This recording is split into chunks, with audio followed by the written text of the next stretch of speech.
Bonjour à tous et bienvenue sur la chaîne Monsieur Rabbit, j'espère que vous allez bien. Vous le savez, ici tous les jours on parle d'actu crypto, de memecoin, de NFT, de jeux blockchain et de airdrop. C'est un format que je fais tous les jours et c'est pas encore fait, pensez à vous abonner à la chaîne. Au sommaire de la vidéo du jour, une préparation mentale, puisque en effet, je pense personnellement, et je peux me tromper, que dès lundi, le marché va repartir fort fort fort. Je pense qu'on sera sur la vraie rentrée et que cette semaine, c'est un petit peu, on va dire, l'échauffement. Mais vous l'avez vu, les cryptos se portent très très bien. Elles ont fait un joli rebond. Dans quelques jours, quelques semaines, environ le 20 janvier, on aura l'investiture de Trump. Et donc je pense que d'ici là, tout peut se passer, en bien et en mal. Mais je pense dans un premier temps en bien. Également dans cette vidéo, on va parler de 5 tokens qui arrivent très bientôt, 5 crypto gaming que je surveille. Ça arrive semaine prochaine. Également aussi une sombre histoire, une très belle opportunité NFT selon moi, pas mal de choses, bref. Juste avant, je vous parle du partenaire de la vidéo du jour, qui est Solanex. J'en ai parlé, je crois, avant-hier. Solanex, c'est un DEX sur Solana, donc un exchange décentralisé. C'est un concurrent de Jupiter Radium, un peu une version de Uniswap, mais côté Solana. Solanex est alimenté par l'intelligence artificielle, et comme ses copains concurrents, ils vont sortir leur crypto natif, en l'occurrence le Soldex. Et figurez-vous que ça tombe bien, actuellement on est en pré-sale par rapport à ce token, donc en gros il est moins cher. Je le précise direct et je le redis tout de même bien sûr, ici pas de conseils en investissement, faites bien vos propres recherches en commençant par le lien en description qui vous amènera donc sur le site du projet. Bien sûr aussi, n'investissez que l'argent que vous êtes prêt à perdre, ça c'est pareil pour tous les projets. Ici on est sur du high risk, high reward parce qu'on est très early et plus on est early, plus c'est risqué, mais on peut aussi espérer plus de gains évidemment. Donc après à vous de jauger la balance risque-récompense comme je disais. Sachez aussi d'ailleurs que si vous achetez du token Soldex, déjà, il y a un gros programme de récompense, de référal, qui récompense 15% quand quelqu'un passe par votre lien. Donc évidemment, je mettrai le mien juste en dessous. Et si vous passez par ce lien, ça soutient la chaîne. Mais bien sûr aussi, n'hésitez pas à diffuser votre propre lien à votre entourage, puisqu'en effet, vous aussi, vous bénéficierez des 15% à chaque fois que quelqu'un passe par votre lien. Également aussi, je sais qu'ils font des gros bonus par rapport à ce que vous achetez en termes de token Soldex, puisqu'en effet, si vous prenez 250 $, vous avez 5% de tokens en plus en bonus, 500 $, 7%, 1000 $, 10%, et 2500 $, 15%. Et pour finir, sachez que ce DEX sera ouvert en priorité aux holders du token Soldex, avec par la suite un accès premium et différents avantages. Pour acheter, rien de plus simple, ça peut se faire en différentes cryptos sur Ethereum, sur la BSC, sur Solana, peu importe, c'est vous qui voyez. Pour l'instant, ils ont levé 3 millions. Je le répète, high risk, high reward, lien en description, faites bien vos recherches. Alors ensuite, au niveau du marché crypto, vous le savez, tous les jours, on y jette un œil en début de vidéo, et c'est tout vert aujourd'hui, ça fait du bien, avec même des records, SUI, qui atteint un nouvel ATH à 5,3 $, vraiment incroyable. J'ai vendu tous mes SUI quasiment à 3 $, donc je suis dégoûté, mais c'est comme ça, on peut pas être de partout. Le SPX, j'en ai parlé hier, vraiment actuellement, on a deux grosses tendances, la tendance agent intelligence artificielle et un retour de la tendance memecoin, notamment la liste de Mourad, dont j'ai parlé hier et avant-hier, avec le Giga, avec le SPX, ils sont tous en train d'exploser et de faire de nouveaux ATH. Également aussi le Pengu. Pengu, par contre, j'ai un gros bag. C'est bien sûr lié à la plus grosse collection NFT à l'heure actuelle. J'ai nommé les petits Penguins, qui, je vous le rappelle, vont sortir leur propre blockchain, la blockchain Abstract, dans environ 10-20 jours. Donc j'imagine que le token devrait performer un peu avant la sortie. En général, c'est comme ça que ça se passe dans la crypto. On buy the rumor et on sell the news. Et souvent, c'est mieux en fait de vendre avant les sorties des projets. C'est ce que j'ai remarqué en général. Donc voilà, Pengu très content et ça performe. Après pour le reste, je vais pas forcément tout faire. Les mêmes coins font un petit retour en force. On voit encore ici dans le top 200 le Peanut, plus 9%, le MOG, plus 11%. FAI, c'est un agent intelligence artificielle. C'est Freza Prime, c'est du gaming. J'en ai parlé, je crois, hier. Mocha, c'est un de mes plus gros bags. Vous le savez, j'en parle depuis très longtemps et ça performe pas mal aussi actuellement. Ensuite, dans le top 300, c'est pareil. Le Chill Guy, pour moi, c'est le leader de la tendance TikTok meme coin. J'ai un gros bag et ça performe bien aujourd'hui. Le Fog, j'en ai parlé aussi parce que j'ai racheté un gros bag il y a environ genre 10 jours, un truc comme ça. Le Dgen, c'est le top meme coin sur du coup Base. Bref, je vais pas faire le top 1000, mais vous voyez, actuellement les meme coins reviennent en force. Et donc, on est content d'avoir acheté le Deep, même si bien sûr, on le rappelle, meme coin, high risk, high reward. Et ça se trouve demain, ils sont tous à moins 50%. Bref, j'enchaîne un petit peu avec une sale histoire, puisque en effet, j'ai vu ça sur le compte de Goku Crypto. C'est un compte à suivre absolument dans la crypto. C'est un compte généraliste, très intéressant. Et donc ici, on apprend que le père d'un influenceur crypto qui vit à Dubaï a été séquestré. Donc pas l'influenceur, hein, le père qui vit en France a été séquestré le soir du Nouvel An et retrouvé ligoté et aspergé d'essence dans le coffre d'une voiture volée. La victime explique avoir été victime d'un homejacking. Donc en gros, ils ont pillé sa maison. À près de 500 km de là, sa femme a elle aussi été ligotée sur place, mais pas enlevée. Et une demande de rançon avait été envoyée à leur fils à Dubaï. Donc histoire folle.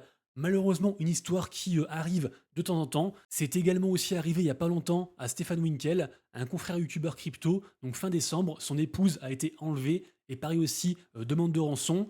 Il y a un petit temps aussi, on se rappelle, Asher avait été victime d'un mec qui avait pointé une arme du coup sur lui, chez lui. Donc vraiment, faites attention à vous, influenceur ou pas, peu importe. J'ai aussi vu ce matin que l'auteur d'un projet crypto avait mis fin à ses jours. Tout ça pour dire que, évidemment, on veut tous gagner de l'argent, mais en priorité, c'est notre santé, notre intégrité physique, nos proches. Et donc, il faut toujours faire attention à ce qu'on fait sur les réseaux et dans la crypto, évidemment. Ensuite, je ne sais pas si vous avez vu passer ça, il y avait une grosse rumeur de airdrop par rapport au wallet Phantom, qui à la base est un wallet Solana et maintenant c'est EVM compatible. En fait, ils ont fait une fonction qui permet de suivre les gens et donc tous les gens se sont mis à spammer les réseaux en disant voilà, je te suis, tu me suis, et puis comme ça on aura aussi un gros airdrop. Et bien Phantom a démenti, pour l'instant il n'y a aucun token de prévu, on peut quand même se suivre, on ne sait pas ce que ça fera plus tard, mais voilà, pour l'instant pas de airdrop. Ensuite je vous parle de Gordon Goner. Gordon Goner, c'est un des 4 cofondateurs de Yuga Labs. Yuga Labs, c'est un des plus gros acteurs dans l'écosystème NFT, notamment les créateurs de la célèbre collection des singes NFT, les Bored Ape Yacht Club, qui sont actuellement à un floor price de 15,8 ETH. Ça reste toujours une très grosse somme. Et ici, donc, on a un petit peu un mea culpa de la part donc d'un des fondateurs qui explique: je suis désolé d'avoir pris un peu de recul, j'avais des soucis de santé. Malgré tout, j'ai toujours soutenu Yuga Labs et le Bored Ape. Maintenant, je suis revenu. Et c'est vrai qu'il ajoute que quand on pense NFT, les gens pensent directement à Bored Ape, à Singe NFT. Vraiment, ils ont une place à part entière. Évidemment, là, ils se font voler à la vedette par les petits Penguins et autres, mais je pense que l'histoire des NFT est indubitablement liée à celle des Bored Ape. Donc voilà, ils ont fait beaucoup d'erreurs, ils sont trop dilués, ils ont fait de nouveaux choix, ils ont une nouvelle équipe aussi derrière le projet, ils focus sur le metaverse Otherside. Bref, on verra si 2025 sera l'année des Bored Ape. Ça va être compliqué parce qu'à l'époque, ils étaient quasiment tout seuls et maintenant il y a plein d'écosystèmes, tout est dilué, y compris l'argent et les holders. Donc voilà, je pense que les Bored Ape et Yuga Labs restent bien sûr un acteur et une collection à suivre impérativement. Est-ce qu'ils vont revenir à leur heure d'antan, à leur gloire d'antan? Je ne sais pas, mais au moins ils ont le mérite d'être toujours là et de continuer à build. Ensuite, vous le savez, tous les matins sur mon compte Twitter, je sors un récap NFT des dernières 24 heures et donc je partage à l'intérieur le top 3 des volumes, les collections que je surveille parmi les gagnants et les perdants. Entre autres choses, on a une collection qui s'appelle donc Unicorn Fart Club qui nous fait un plus quasiment 400% et affiche un floor price à 3,3 sols. Ça fait bien sûr directement référence au même coin du même nom quasiment, donc Unicorn Fart Dust, qui est quasiment aussi en x2 aujourd'hui sur 24 heures. Également aussi, on a Virtual Waifu qui nous fait un plus 200% et donc affiche un floor price, un prix plancher à 0,032 ETH sur base.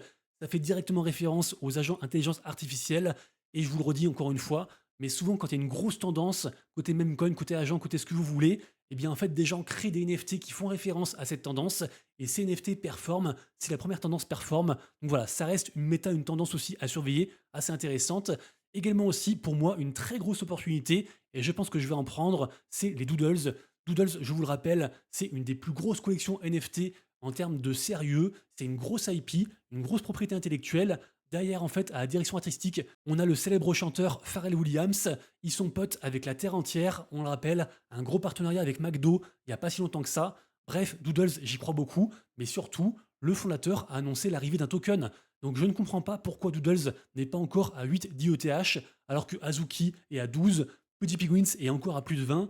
Voilà, je pense que les holders sont un peu perdus, parce que cette collection appartient plus à une marque et pas vraiment à ses holders. Malgré tout, je trouve que à moins de 5 ETH, c'est une très belle opportunité. Faites bien vos recherches, il y a aussi différentes autres collections à moins cher dans ce univers Doodles, mais pour moi c'est celle-ci qui constitue, pour un investisseur, le meilleur pari à court et moyen terme. Ensuite, autre opportunité à surveiller, je vous l'ai dit tout à l'heure, et je dis depuis un moment sur la chaîne, on a plein d'écosystèmes, plein de nouvelles blockchains qui vont arriver, donc Story Protocol, Soneum, Monad, Abstract, Berachain, j'en passe et des meilleurs. Bref, il y en a de partout, et donc forcément sur chaque écosystème, il y a des choses à faire, notamment côté NFT. J'ai parlé, je crois, hier ou avant-hier, de pas mal de projets très hypés sur Abstract. Ici, un super thread à les lire par rapport aux projets les plus hypés sur Monad, une blockchain dans laquelle je crois beaucoup aussi, Et si jamais, moi je suis très exposé côté Monad grâce à la collection NFT Sappy Seals. Ça fait un bout de temps que j'en parle depuis les 0,30 ETH. Il me reste environ 11, je crois. J'en ai vendu 2 dernièrement. Sappy Seals, en fait, sont très potes avec, on va dire, la team de Monad. Et d'ailleurs, leur jeu Omnia sortira sur Monad. Et je pense aussi que le Pixel, la crypto de Sappy Seals, qui a très bien performé et qui a atteint les 0,1 $, je crois que cette crypto va être en fait bridge sur Monad. Et donc potentiellement, ça pourrait être la première crypto gaming, voire même coin.